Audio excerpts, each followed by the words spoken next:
Hello, I'm Natalie Graves Tucker, and on behalf of AARP, I want to welcome you to this Fraudcast special report, where we'll help you avoid scams this holiday season and beyond.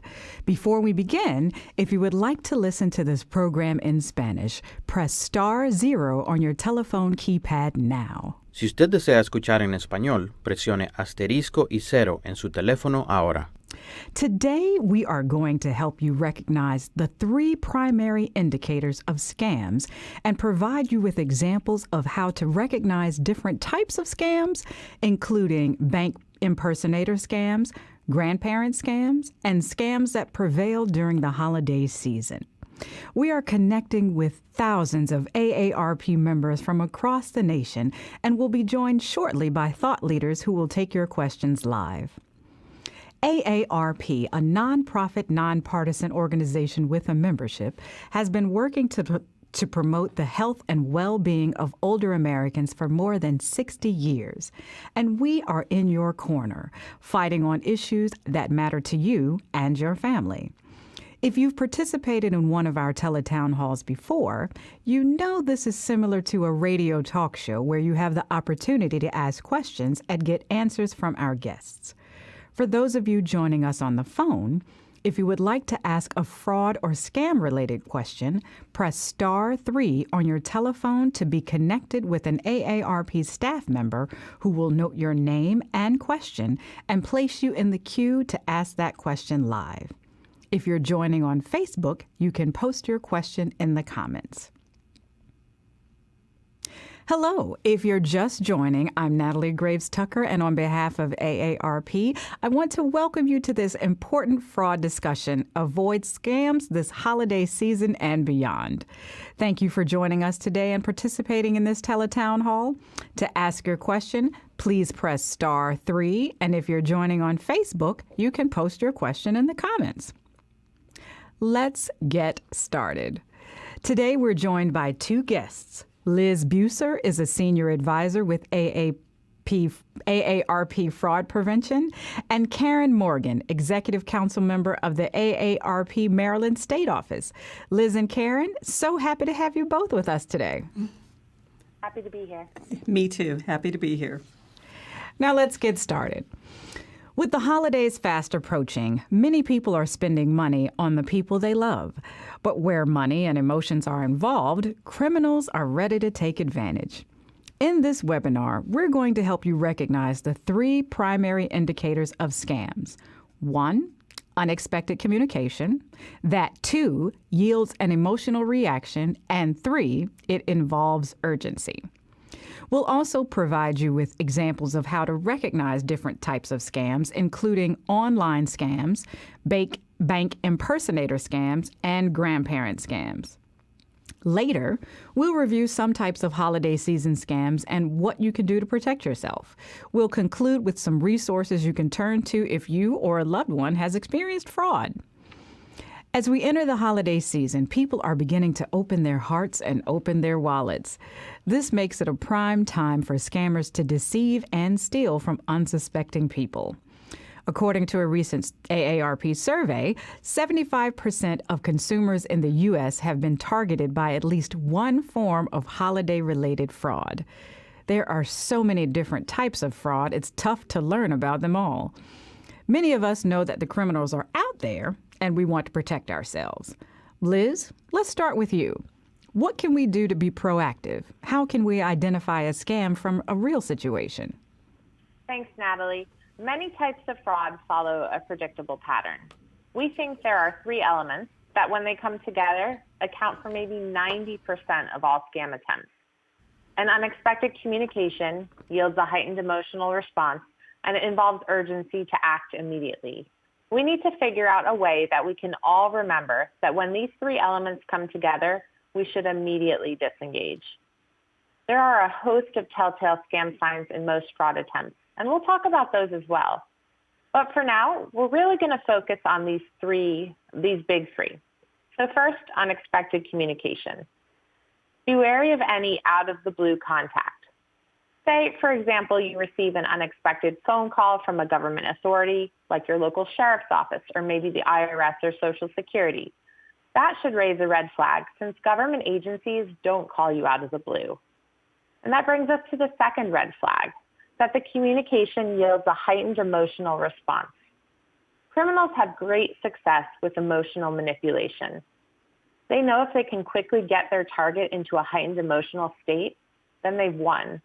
And this is because when we are in that emotional place in our brains, it's not easy to access logical thinking. Scammers call this tactic getting targets under the ether. When the criminal gets us under the ether, our emotions take over our brain's response to the situation, which blocks out a rational response. This is why, to outsiders, scams seem so obvious. But we have to remember that the victim wasn't able to access logic when they experienced the fraud. And the third red flag, it involves urgency. The third red flag says you must act immediately to address the situation. Think of a scenario where you get a text from what appears to be your bank, asking if a recent large withdrawal was made by you.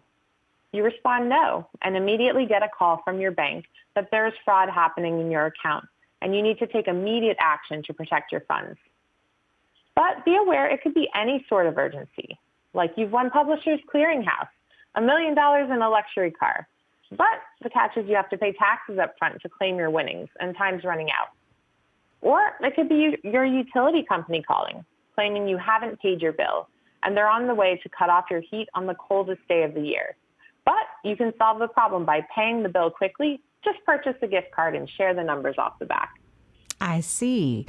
By catching you off guard, generating a strong emotional reaction, and urging you to act quickly, scammers are much more likely to convince you to do what they want. Now that we know what to look for, how can we protect ourselves? Let's say you received a message or a call with these 3 red flags. Karen, what can you do? Well, first, be wary of any unexpected messages. While we all receive the phone calls, be especially cautious of any email or text message that urges you to click on a link or download something onto your device. The link might take you to a fraudulent login page where the scammer will steal your login credentials or payment information. Or the link might claim to download an app to access a deal or arrange delivery, but the goal is to install malicious software on your device to steal your login credentials for your bank and other online accounts. In these messages, look for details that seem a little off. The email address might look odd, using random characters or numbers. Or it may not be so obvious. It might look like a real company's name but have a single letter swapped or misplaced. And look at the part of the email address after the @ sign. It might not be related to the company. The message might contain misspellings, strange grammar, or typos. Now, while some fraudulent messages may come from a business, others can look like they've been sent by someone you know. If the message seems out of character for them, it could be a scam. In any case, before you do anything the message asks you to do, like clicking on a link, do your due diligence to determine if the message is real. Now, if it tells you to do something on the company website, like logging into your account, it's best to navigate to the charity or company's website directly using your browser, rather than clicking on anything in the message. This can help you avoid fraudulent links. You can use your internet search engine of choice to see if you can find outside evidence that confirms the information you've received. Say a discount on a hot item is really legitimate. You could also do that search plus the word scam to see if anyone else has encountered the message. If anything seems fishy, it's probably a scam. So report it to the AARP Fraud Watch Network helpline at 877-908-3360 and report it to the real company, charity, or person in question. You can also file a complaint with the Federal Trade Commission and report it to your state's Attorney General and Consumer Protection Office. Finally, just delete the email and hang up the phone. Those are great tips. Thank you, Karen. So that's how to handle a situation when we see the 3 red flags. You had some additional tips for us? Absolutely. In addition to thinking before you click and reporting phishing messages, you should definitely update your software. Don't delay. If you see a software update notification, act promptly, or better yet, turn on automatic updates. This can help protect you from the latest threats. You should also use strong passwords that are long, unique, and randomly generated. Use password managers to create and remember different complex passwords for each of your accounts and to keep this information secure. Finally, enable multi-factor authentication where you need to provide additional verification to gain access to your account. Multi-factor authentication makes you significantly less likely to get hacked. Thanks so much, Karen. We have a lot more content to cover, but first, listeners, let's go to some of your questions about scams. To ask your question, just press *3. I'd now like to bring in Julio Rios Viena to help facilitate your calls. Welcome, Julio. Hi, Natalie. I'm happy to be here. Julio, let's take our first question. Yes, our first question comes from Facebook, and Maurice asks, how can I tell when I'm being targeted by a scammer? Thanks, Maurice, for that question out there on Facebook. Liz, can you help us answer that question? Sure, that is a great question, Maurice. And, remember, anybody can be the target of a scam. So I think it's worth reiterating what we've mentioned. If you receive an unexpected communication that yields a heightened emotional response from you and the request involves urgency to act immediately, it is almost certainly a scam. And it's important to keep an eye out for what type of payment form they're asking for. If you're being asked to pay for a debt by either a gift card, a wire transfer, cryptocurrency, or peer-to-peer payment apps, it is a scam. And this is especially true if somebody claims to work for a government agency or is supposedly representing a loved one who is in trouble, or even if they're a supposed love interest. Thank you for that, Liz. Julio, do we have another caller? Yes, our next question also comes from Facebook, and Kina asks, how do you know if you are chatting with a scammer online? Thank you, Kenna, for that question out there on Facebook. Karen, can you help us with that question? Yes, I can, I hope. So how do you know? Sometimes it's hard to tell, to be perfectly honest. But a scammer might come across as very friendly, and they will try to get personal with you. They'll ask you personal information, and they might say things to sort of create a connection with you, even though you really don't have a connection with them. And if they're asking for money, they're going to pressure you to give money right away or to promise to give money right away, to go get that gift card right away. Don't think about it. And they may tell you not to tell anybody else about the call. And when you hear those things, those are definite red flags. Thank you for that. Julio, do we have another question? Yes, our next question comes from a live caller on the line, Jean from California. Welcome, Jean from California. What is your question? Yes, I was wondering about, I'm getting a lot of calls from Medicare people or people that are representing to get, to get your Medicare through them. And it's like 5 or 10 calls a day, which is very distracting. And I know a lot of my other friends that are seniors are having the same problem. How do we stop those calls if we really don't need it? We don't need to know about anything more about other possibilities for Medicare. We already have it and we're satisfied with it. Thank you, Jean, for your question. Liz, can you help us with that one? Absolutely. And Jean, great question. And I know that is very frustrating for you. Medicare is never going to call you out of the blue. So those are certainly scam calls. One way that can help you cut down on robocalls is to add all of your phone numbers to the National Do Not Call Registry, and that's operated by the Federal Trade Commission. While it's not going to stop the fraudulent calls, it will make it easier to spot them because most legitimate callers won't call numbers on that registry. So the phone number to be added to that list is 888-382-1222, or you can go to donotcall.gov. And then if the calls are coming to your cell phone, there's easy ways on mobile phones just to block the calls and mark them as junk. So that's another way to stop them. Thank you, Liz. Let's go back to the line. Julio, who's next? Our next question comes from Facebook, and Mary asks, I received a call from what I thought was my bank and read them my account number. It wasn't my bank. What can someone do with your bank account number? Karen, can you help us with that one? Yes, and yeah, that's a great question. Also, what can someone do with your bank account number? They can use that with other information to pretend that they are you.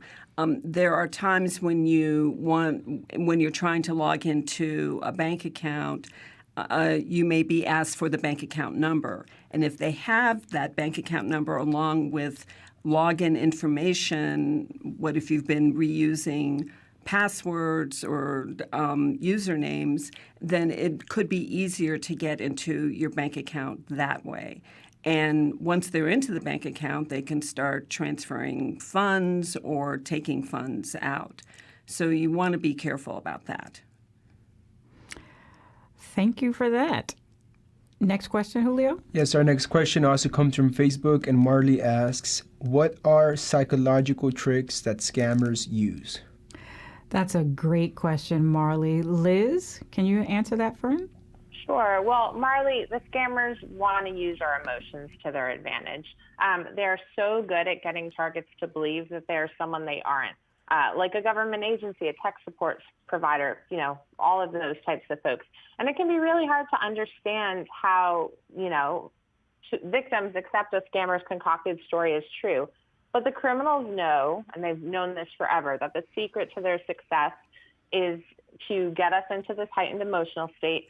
Again, it's hard for us to access logical thinking, and we're in a place to believe just about everything they say. It's just how our brains are wired. So we always like to say, if you can spot a scam, you can stop a scam. So that's why it's so important for us to know the tactics that scammers use so that we can protect ourselves and our loved ones.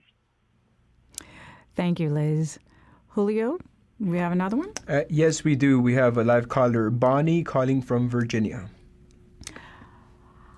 Hi, Bonnie from Virginia.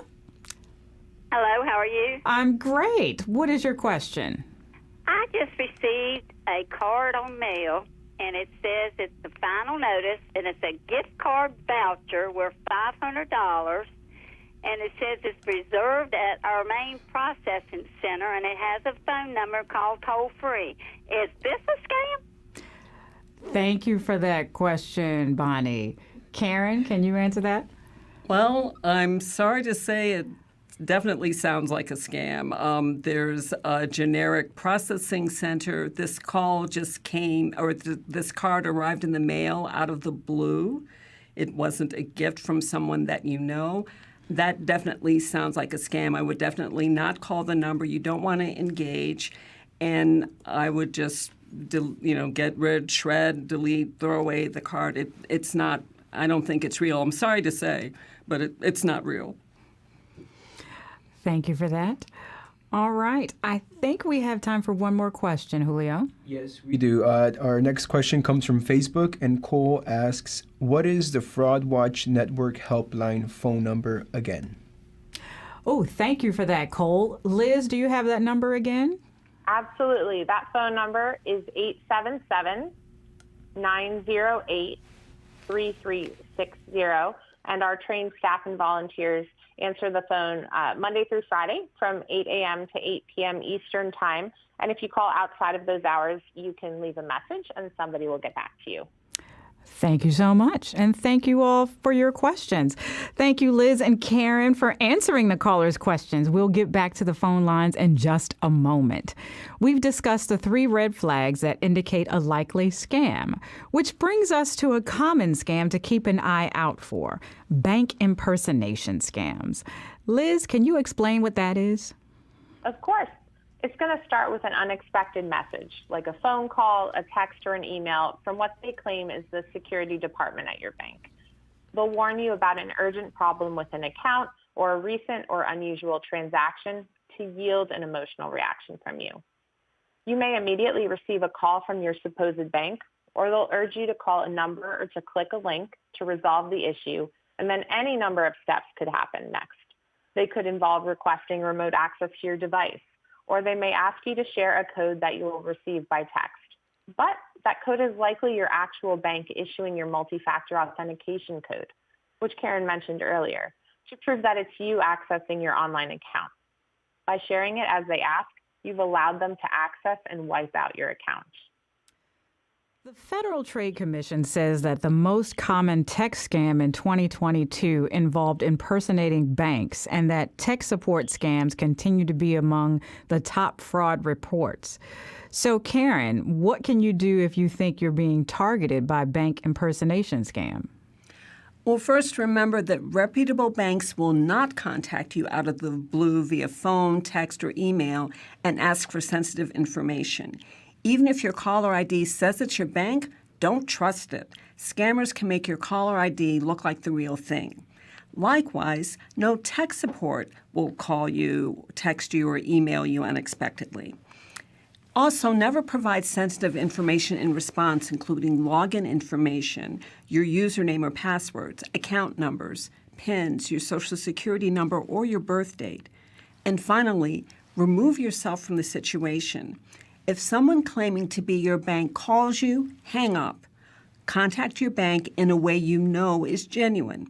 If there actually is a problem, you can work with them to address it. Be highly suspicious of anyone requesting remote access to your computer. Don't let an unknown, unverified person get into your computer or device.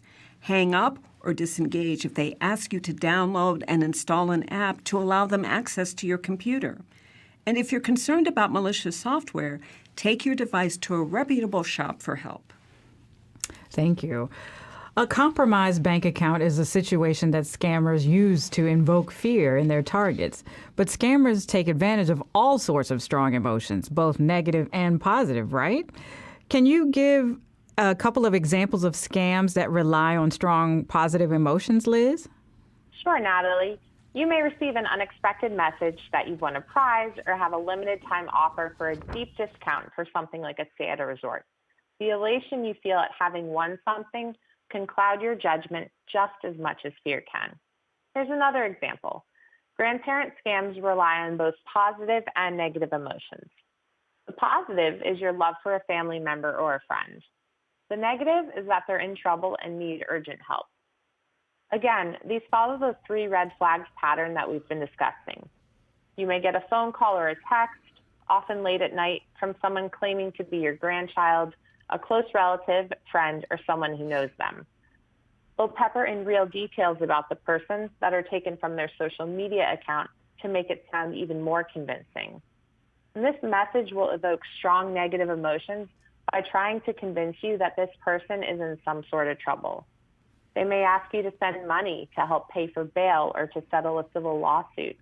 Or they might claim to be in a hospital after an accident or were robbed and need help paying for medical expenses.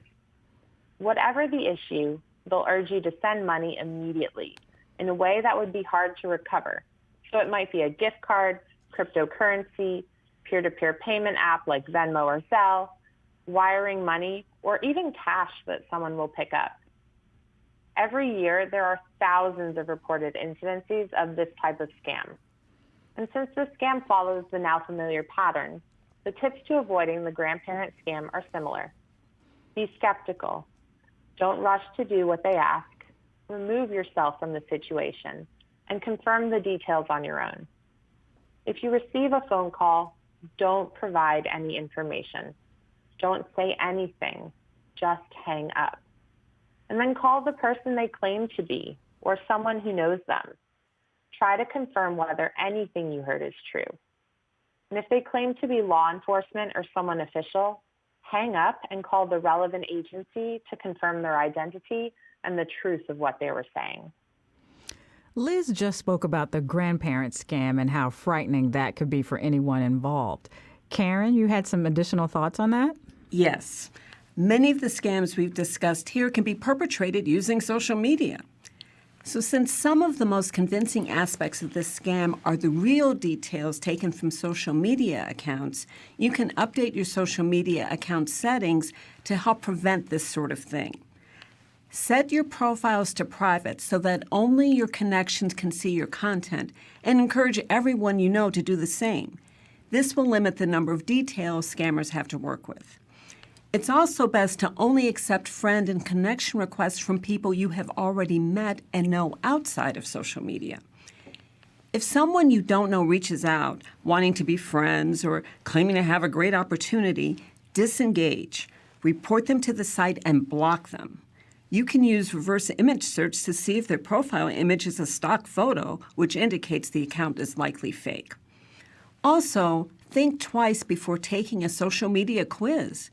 We know they're fun, but many quizzes are created by scammers to steal personal information. So that seemingly innocuous piece of trivia like your first pet's name might be the key to reset your accounts. So it's best to avoid these quizzes altogether. All great advice. Social media has allowed us to connect with people like never before, but unfortunately, this also makes it an ideal place for criminals to perpetuate scams. Listen to this.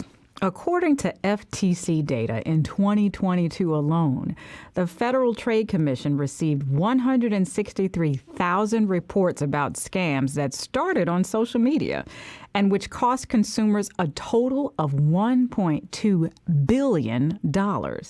And that was just what was reported. The actual numbers are likely much higher. Liz, how do these scams work? Well, Natalie, they start with a hook to entice you. Maybe it's a fake ad, a giveaway, or a contest with an exciting opportunity like a steep discount on a hot item. Then the webpage they link to is fraudulent, and it's designed to steal your payment or other personal information. Or it starts with someone messaging you directly. They may claim to be a celebrity you follow and encourage you to donate to a phony charity or to put money into a so-called great investment. And then there are romance scams, where a criminal with a fake or stolen profile will strike up a conversation. After building trust over weeks or months, the scammer begins asking for money. Keep in mind that scammers often impersonate celebrities to connect with targets. So be skeptical if that famous person you follow contacts you directly. And that can feel exciting, right? Exactly. One of our 3 red flags. And then there are lots of ads on social media. How can you guard against clicking on fake ads and links? Karen? Well, there is a danger with these ads and links that doesn't just come from typing in sensitive information into a fake web page. The moment you click on something fraudulent, it could load malicious software or malware onto your device. This can be used to steal sensitive information or carry out other scams. Even if the link comes from someone you know, still be careful. Their account might have been hacked. If a link from a friend comes out of the blue with no context, contact that person offline and make sure they actually sent it. Rather than clicking on links anywhere online and in emails and texts, go to your web browser and type in the web address you know to be legitimate. Thank you. That was such important information for us all to understand. I know this discussion continues to prompt caller questions, so we'll be getting back to the phones in just a minute. Please press *3 on your telephone keypad now or anytime during the call to be connected with AARP staff. In addition to sharing important information, AARP advocates for issues like Social Security, Medicare, and, of course, fraud. To give a quick update on how AARP is fighting for you, I want to bring in AARP Vice President Jen Jones. Welcome, Jen. Thanks, Natalie. Happy to be here. Today, we're talking about how consumer fraud is soaring. AARP is fighting this on many fronts, including advocating at all levels of government. Can you tell us about progress you're seeing? Of course. While education is important to protect against fraud, AARP also advocates at the state and federal level to shut down criminals and safeguard you and your loved ones. We advocate for laws and regulations to protect adults aged 50 and older and to help stop fraud from happening in the first place. We've supported bipartisan legislation to strengthen consumer protections, including bills that combat caller ID spoofing and illegal robocalls. Where are we seeing some success? Great. AARP successfully advocated for last year's passage of the Fraud and Scam Reduction Act, which strengthens federal prevention efforts and response to violations impacting older Americans. In particular, the act establishes a senior scams prevention advisory group composed of high-level federal government officials and private sector representatives. AARP has a few seats on the group and its committees. Additionally, the Act creates an office within the Federal Trade Commission to fight fraud aimed at older adults. That's great news. How else is AARP fighting fraud? Well, we've endorsed another bipartisan measure, the Empowering States to Protect Seniors from Bad Actors Act. The bill would create a $10 million annual grant program to help regulators protect older investors. We're also fighting to strengthen consumer protections in the gift card industry, through which victims lose tens of millions of dollars every single year to fraud. In addition, we're offering free online training to banks and credit unions through our Bank Safe initiative to help employees identify and stop suspected fraud before money leaves a customer's account. This initiative has expanded to the retail sector as well, to train cashiers to spot the sign of a gift card payment scam and to intervene. We've also been successful in winning approval for stricter consumer protections at the state level, and we'll continue showing up in state houses all across the country. Thank you for being here today, Jen. If our listeners want to get involved with AARP's advocacy efforts, how can they help? Thanks for asking, Natalie. We encourage everyone to go online to aarp.org/get involved and sign up to be an e-activist. You'll receive email action alerts with easy ways to make your voice heard. That is aarp.org/get involved. It's an easy way to make a big difference. Fantastic. Thank you for being with us today, Jen. Thank you. All right, Julio, let's take a call. Yes, our next caller is Marcus calling from California. Welcome, Marcus from California. What is your question? Hi, thanks for taking my call. By the way, we finally have a day of rain. I reached out to Spectrum because we had a problem with the internet, and I got a call back, and they said they were from Spectrum. They gave me their name. They gave me their customer number. They knew the total of the bill. They knew my email address. They knew the security code. And so it sounded very legit. And the next thing they said is to protect you from fraud, we're going to send you an email with a verification code. I received the email, told him the verification code. He said, that's wrong, let me send you another one. He sent me another one, and as soon as he sent me another one, I got an email again that said your password has been changed. So I reached out to Spectrum through another web browser, and they said they would never call. They would never return a call. They don't do that. So I said, well, how would they have the account information, the bill amount, and my security code? And they said they can do anything they want sometimes. We can't answer that question. So my question would be is, knowing that I reached out to Spectrum directly and they were then responding and had my information, how can I be protected in the other callers to have other key questions to be able to ask to make sure this is real? I am sorry that happened to you, Marcus, but thank you for sharing that story. Liz, can you help us with that one? Sure. And Marcus, I'm so sorry that you're experiencing that. You know, it's so hard to tell if these are a scam, especially when they have all the details. You know, sometimes when we're looking for a company online, like we're doing an internet search, if we need to call, Spectrum, for example, or another utility provider, we just click on the first link that comes up.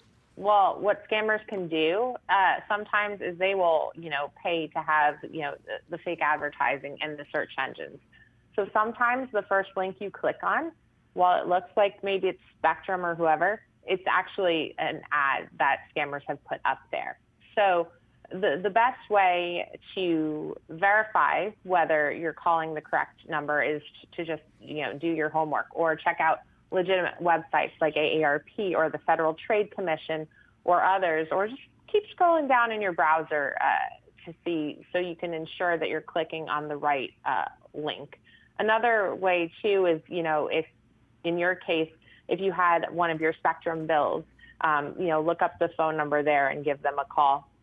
It sounds like maybe the information that the scammers got could have been through a phishing scam. It's what scammers do to acquire your valuable personal and financial data. In this case, it was your Spectrum information. And while they're mostly associated with email, they can also come in many forms, like through text messaging, pop-ups, or other ways. So I'm so sorry to hear that. If you haven't done so already, please report this scam to the helpline, 877-908-3360, and to the Federal Trade Commission as well. And their website is reportfraud.ftc.gov. Thank you, Liz, for that thorough answer. Julio, do we have another caller? Yes, our next question comes from Vera from Virginia, and she asks, is Social Security giving out money in card form to seniors, especially on Facebook? Thank you, Vera, for your question out there on Facebook in Virginia. Karen, can you answer that one for us? Yes, and no. Social Security is not giving out money in card form to seniors, especially on Facebook. In the first place, Social Security doesn't reach out to give benefits on Facebook. They don't reach out through Facebook in that way. And remember, Social Security is a benefits program. You earn the benefits because of the taxes that you've paid and the contributions that you've made to the Social Security Trust Fund. So you don't get money just because you've attained senior age status. You have to pay into the trust fund for a minimum amount of time, what they call 40 quarters, to get any benefits from Social Security. Also, Social Security does not issue money in card form. Social Security issues money either through a check, a government check, or through direct deposit into a savings account or a checking account. They do not issue money in card form. So be wary of this. This sounds like a scam. Thank you, Karen. Julio, do we have another one? Yes, our next question comes from Sandy, and she asks, I'm getting a lot of calls where they are asking, can you hear me? Is that a scam? Liz, can you answer that question? Sure, that is a great question, Sandy. So the details of the scam do vary, but likely the calls you're getting are from a telephone number that appears to be from an area code near you. So what they're trying to do is get you to say yes. So if you say yes, first of all, it notifies the robocallers that your phone number is an active telephone number. And what they can do is they could possibly sell that phone number to other telemarketers for a higher price, which then leads to more and more calls. In some cases also, the caller, a scammer, may record the person who's saying yes. And then in the future, they may use that recorded yes to claim that the person authorized charges to their financial account, for example. So best practice when getting these calls is to either not answer the phone if you don't recognize the number, or just hang up the phone without saying anything. Thank you for that advice, Liz. That is such a shame. Okay, Julio, do we have another caller? Yes, our next question comes from Facebook, and Deb asks, is there a way to check out the legitimacy of a website soliciting for holiday donations for the needy? Good question, Deb. Karen? Yes, there definitely is. There is a website called charitynavigator.org, and you can type that into a web browser independently and check out the charity that you're considering to see what their investigation reveals. The other thing is to keep in mind the website of what you're looking at, because charities typically have .org at the end of their web address. If it's .com or something else, then that's probably a scam. There might be some other resources, Liz, don't you think, that this caller can check? Mm-hmm. Exactly, Karen. You mentioned charitynavigator.org. There's also the Better Business Bureau's Wise Giving Alliance. There's Charity Watch, and that website is charitywatch.org, and GuideStar as well, guidestar.org. We have a great tip sheet on the FraudWatch Network website, aarp.org/FraudWatchNetwork, that talks about charity scams. Such great questions from our callers. So far, we've covered the 3 red flags and some specific scam examples that use them. Now, let's shift our focus to scams that are especially prevalent during the holiday season. For example, many of us are planning to travel during the holidays, either to visit family or get away from it all for a little R&R. What kinds of precautions are a good idea to take while planning holiday travel? Liz? Well, Natalie, I'm sure we could all use some R&R. So as we're researching and booking at travel logistics, look out for flight and rental booking scams that are done through fake ads and websites. Some may even be impersonations of official agencies, including the TSA. Not only would these fake websites steal your data and or money, they may also leave you with no car, tickets, or lodging. So to avoid these scams, go directly to a hotel or rental car website by typing the web address in your browser. Clicking on links, even those found using a search engine, can risk taking you to a fraudulent page. And if you book using common apps like Airbnb and VRBO, follow the app's guidelines on payment through the device. Anyone that asks you to pay outside of the normal system is likely a scammer. Liz mentioned looking out for scams while booking travel. Karen, how can you protect your personal data while you're traveling? Good question. Before leaving, make copies of important documents like ID, passport, credit card, and so on, so if they're stolen, you have a record and can get them replaced quickly. Keep the copies separate from the originals. Don't use public Wi-Fi to access your bank account or other personal accounts like medical accounts, unless you have installed a virtual private network on your device. And be aware of your surroundings, especially in crowded places. Don't enter your password into accounts where someone can easily see it. All great advice.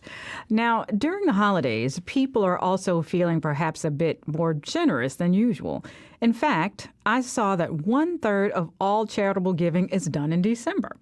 I'm guessing that scammers are lurking there too, ready to take advantage of people's generosity, Liz? Yes, scammers also impersonate charities or celebrities on behalf of charities.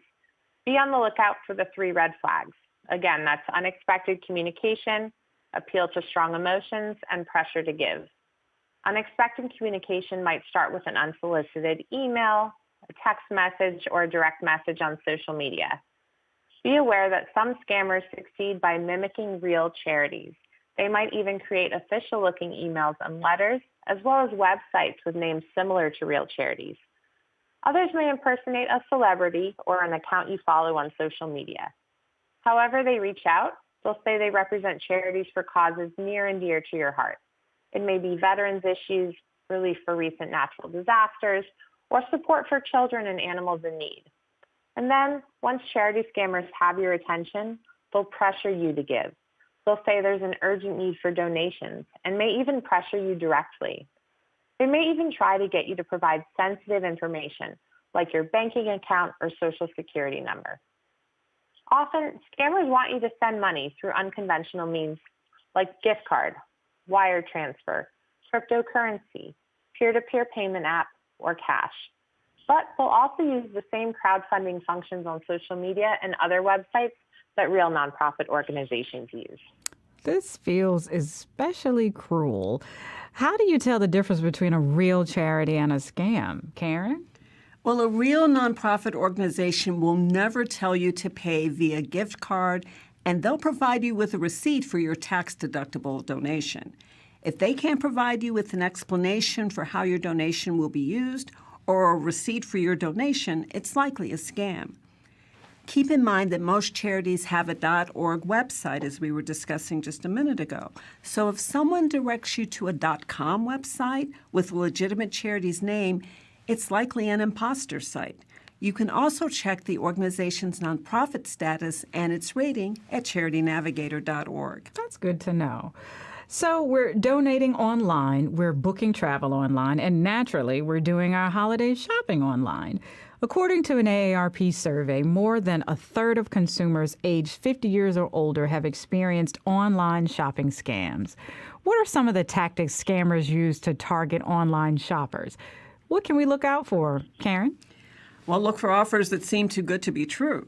For example, messages, websites, and ads promoting unrealistic discounts and bargains, especially about hot or hard-to-find items such as event tickets or gaming systems.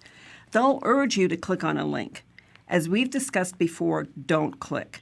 Go to a web browser and type in the address for the company that is supposedly offering the deal. On that note, only make purchases from sites you know and trust, and make sure you're going to legitimate websites. Navigate to them by carefully typing the web address directly into your web browser, not by clicking on links. If you search for a website on Google, it's good to know that the links listed at the top are actually ads. They say sponsored, but that's easy to miss. Scammers can easily purchase these ads in the hopes we will click on what we think is a legitimate search result. Finally, when you're ready to make your purchase, pay attention to the requested payment method. If you can, pay by credit card so that you can dispute charges and limit the damage if the transaction was fraudulent. Be wary of anything that prompts you to make a purchase by gift card, wire transfer, cryptocurrency, or peer-to-peer payment app. Sometimes you may not be sure what to get people, so gift cards feel like a safe alternative. Are they safe from scammers, Liz? Natalie, scammers threaten gift cards too. 73 million U.S. adults have experienced a form of gift card fraud, including requesting payments via gift card. Another example is zero balance gift cards. Criminals tamper with gift cards, right on the card racks in stores or through electronic means. And as soon as the compromised card is loaded at sale, the criminal can drain it. Usually, the amount cannot be refunded or credited. So look for tampering on cards, specifically where it's scratched off to reveal the number. And when you receive a card, check the balance, don't wait long to use it, and register it if that's an option. Another resurfacing scam that peaks during the holidays is check washing. Liz, can you explain that to our listeners? Absolutely. Check washing begins when a criminal steals a paper check from the mail. They might take it from the sender's or the recipient's mailbox, or from the blue U.S. Postal Service drop box, or sometimes even by stealing keys from mail carriers. Once they have your check, they use common household chemicals like bleach or acetone to erase the handwriting. They'll leave the signature in place, but will erase the recipient and the amount. With a blank check in hand, they'll make it out to themselves for whatever amount they want. In this way, your $50 check can be used to steal thousands of dollars. Are there things you can do to reduce your risk of check washing, Karen? Well, first, you can look into more secure alternatives to writing and mailing checks. For example, if you pay your bills that way, you can sign up to pay them online instead. If you want to send money to a loved one, you can do so electronically through your bank's website. But if you must put paper checks in the mail, there are some essential steps you can take to protect yourself. First, write your checks with non-erasable gel ink instead of using ballpoint pens. Try to avoid outdoor mailboxes, including your own. Instead, you can drop your mail directly inside the post office. If you must use the blue boxes, drop your mail close to a scheduled pickup time. For added security, you can take advantage of safer delivery options such as registered and certified mail. If you expect to receive a check in the mail, you can sign up for informed delivery email alerts. You'll get a daily alert showing what to expect in the mail. It's also a good idea to collect your mail as soon as it arrives. Finally, don't wait for your monthly bank statement. We encourage you to check your bank activity every couple of days or sign up for electronic alerts from your bank. And if we do see suspicious activity or suspect a check of yours has been washed, what should we do, Liz? Don't hesitate to pick up the phone. First, contact your bank immediately. Generally, they are required to replace funds stolen via fraudulent checks, but only if the scam is reported within 30 days of the relevant bank statement. It's a good idea to check with your bank to confirm their policy and required reporting timeline. And if your financial institution isn't being cooperative, you can seek help from the Consumer Financial Protection Bureau at cfpb.gov. And you can also contact credit reporting agencies. You can also report the crime to the U.S. Postal Inspection Service. Their phone number is 1-877-876-2455 or at uspis.gov/report. And finally, report it to the police. Check fraud is a crime, so it's important to make sure that a police report is filed. And of course, you can also call the AARP Fraud Watch Network helpline at 877-908-3360 for more guidance and to report check washing or any other type of scam. Great information to think about. Thank you. Let's get back to our listeners' questions. Julio, who do we have on the line? Our next caller is Anne from North Carolina. Hi, Anne, out there from North Carolina. What is your question? Okay, my question has to do, is AARP able to help with fraud which occurred at a rehab facility in Hillsborough relating to the purchase of a wheelchair when I was discharged? Thank you for your question. Liz, can you help with that one? Sure. And first of all, I'm so sorry to hear that you're going through that. The best thing to do, give our AARP Fraud Watch Network helpline a call.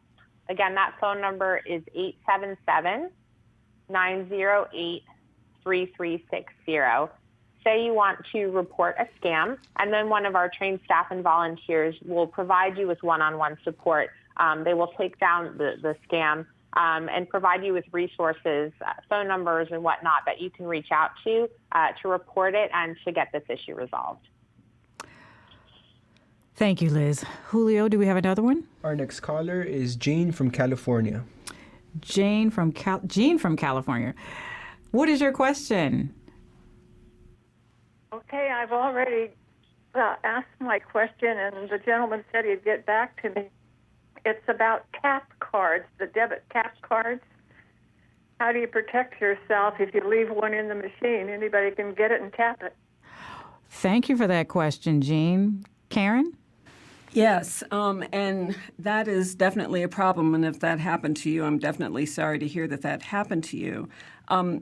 If you accidentally lose your card or you leave it somewhere, the process is what happens whenever you lose sensitive financial information like that. Once you discover the loss, you need to call your bank immediately. Now, while there may be some time where your card might be used while you discover the loss, once you report it, if you report it in a timely manner, and we're talking within days of discovering the loss, the sooner the better, then banks are going to reimburse you the amount that was charged against your debit card or your charge card. So the fact that it's a tap card doesn't change that scenario. If you report the loss promptly and your card was lost or stolen, then banks are going to refund you the money that was taken. Thank you, Karen. Julio, do we have another one? Our next question comes from Marge, calling from Connecticut. Hi, Marge, out there in Connecticut. What is your question? Marge? All right. Maybe you're having technical difficulties. Do we have another one? We may have dropped Marge. That's correct. So the next caller is going to be Lionel from New York. Hi, Lionel, out there in New York. What is your question? Well, hi. Yes, requiring the last 4 digits of your Social Security number to locate your account. And in this case, my router had failed with Windstream. I called tech support. I had my account information in front of me, but they insisted that I give them the last 4 digits of my Social Security number again to locate my account in order to get tech help. And I wouldn't do that.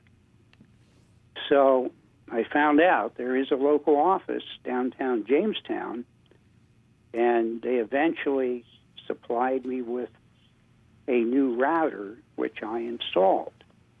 But it was very frustrating because they sounded legitimate. The numbers were supposedly the right numbers I was calling, and that's what they asked for. So Thank you. It was puzzling. Thank you. I think I get what you're asking. If a legitimate company asks for the last 4 digits of a Social Security number after you've offered the account number to access your account, what do you do? Karen? Yeah, and I can understand why that's confusing. But here's the thing. If you reach out to the company, then they're in the position of trying to verify that you are who you say you are. So they may be looking for not just the account number, but also the last 4 digits of your Social Security number so that they know that they're talking to you, Lionel, from New York. But if you feel uncomfortable with that, then I think what you did makes perfect sense. You went to a brick and mortar location and you got the router yourself, and you didn't have to engage with that. But be aware that that can be confusing. But if you reach out to the company, presumably legitimate, they may ask for additional information like the last 4 of your Social Security number to verify you. That's great advice. Thank you. We've covered a lot about scams and the tactics they use. Of course, as technology evolves, so too do the scams. Karen, Liz, do you have any closing thoughts to share with viewers? Karen, let's start with you. Yes, I would report fraud. Remember, if you are a victim of fraud, it is not your fault. So please be aware of that. Do not be ashamed. It can happen to anyone because scammers make an emotional connection. That's how they get us, especially if we're distracted or we're under the ether, as Liz mentioned. Underreporting is a major issue. We want law enforcement to take fraud seriously. Because it's underreported, they may not take it as seriously. But if they knew how much fraud was out there, they would definitely take it seriously. One other thing I would say is if you're using a virtual private network, please make sure it's paid. Do not use a free VPN because free VPNs will share your information and they're not subject to audits. You can get into real trouble with a free VPN. Pay for the VPN if you're using one. And also remember, scammers always demand money as night follows day. So take the time to investigate if somebody's asking you for money and be prepared to walk away, hang up, and walk away from pressure tactics. Do not take that. Just say no. Thank you, Karen. Liz, your final thoughts? Absolutely. Just to echo or build on what Karen said, first of all, if you can spot a scam, you can stop a scam. And we know this to be true from research. If you know about a specific scam, you are 80% less likely to engage with the scammer. And if you do engage, you are 40% less likely to fall victim. But education is not going to get us out of the epidemic of fraud in this country. And so AARP is leading efforts to make going after fraud rings a law enforcement priority, as well as finding ways to provide restitution to victims. Listeners, thank you so much for joining us for this discussion today. Thank you so much, Karen and Liz, for joining us. And thank you to the AARP members who support the AARP Fraud Watch Network. We hope you enjoyed this special report and learned as much as I did. For more information and resources on the fight against fraud, we encourage you to visit aarp.org/fraud. That's aarp.org/fraud. The AARP Fraud Watch Network website is continually updated with new information, and you can sign up for AARP's Watchdog alerts to stay informed on the latest scams. And don't forget that AARP is local, offering meaningful connections and enriching experiences close to home. To view offerings, visit aarp.org/local. Thank you, everyone, and have a great day. This concludes our call.